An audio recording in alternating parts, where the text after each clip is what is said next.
ఈరోజు మా నిక్కీ గాడి మూడయితే చాలా బావుంది. నాకు చాలా హెల్ప్ చేస్తున్నాడు. బాయ్ కిడ్స్, గర్ల్ కిడ్స్ అట్లా తేడా ఏముండదు. మనం ఈ ఏజ్ నుంచే మనం చేసే ప్రతి పనిలో వాళ్ళని ఇన్వాల్వ్ చేస్తూ, ఆడిస్తూ, అట్లా నేర్పిస్తూ ఉండాలి. దానివల్ల పిల్లలకి ఆ పని మీద ఇంట్రెస్ట్ అనేది వస్తది. సో, అదేవిధంగా మనం చేసే పని కష్టం అనేది వాళ్ళకి తెలుస్తది. బాటిల్స్ ఫిల్ చేయడము, సో, అట్లా పెద్ద పెద్దవి చెప్పాల్సిన అవసరం లేదు. ఇక్కడ చూడండి బాటిల్స్ పెట్టినప్పుడు ఫ్రిడ్జ్ డోర్ అనేది తగిలిందంట. ఎంత క్యూట్‌గా చెప్తున్నాడో.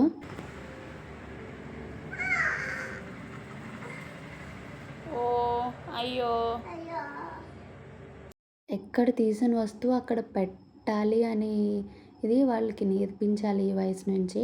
అప్పుడు వాళ్ళు స్కూల్‌కి వెళ్ళినప్పుడు కూడా బ్యాగ్ తీసుకొచ్చి ఒక పక్కన పెట్టాలి. ఇట్లాంటి మినిమమ్ వాళ్ళకి అర్థమవుతాయి. ఏ కొద్దీ అదొక హ్యాబిట్‌లా మారుతది. సో, వాళ్ళకి లైఫ్‌లో చాలా బాగా యూజ్ అవుతది. సో, మనం ఏం చేసినా చిన్నప్పటి నుంచే అలవాటు చేయాలి. చిన్న పిల్లలే కదా అని చెప్పి ఇగ్నోర్ చేయడం కాదు.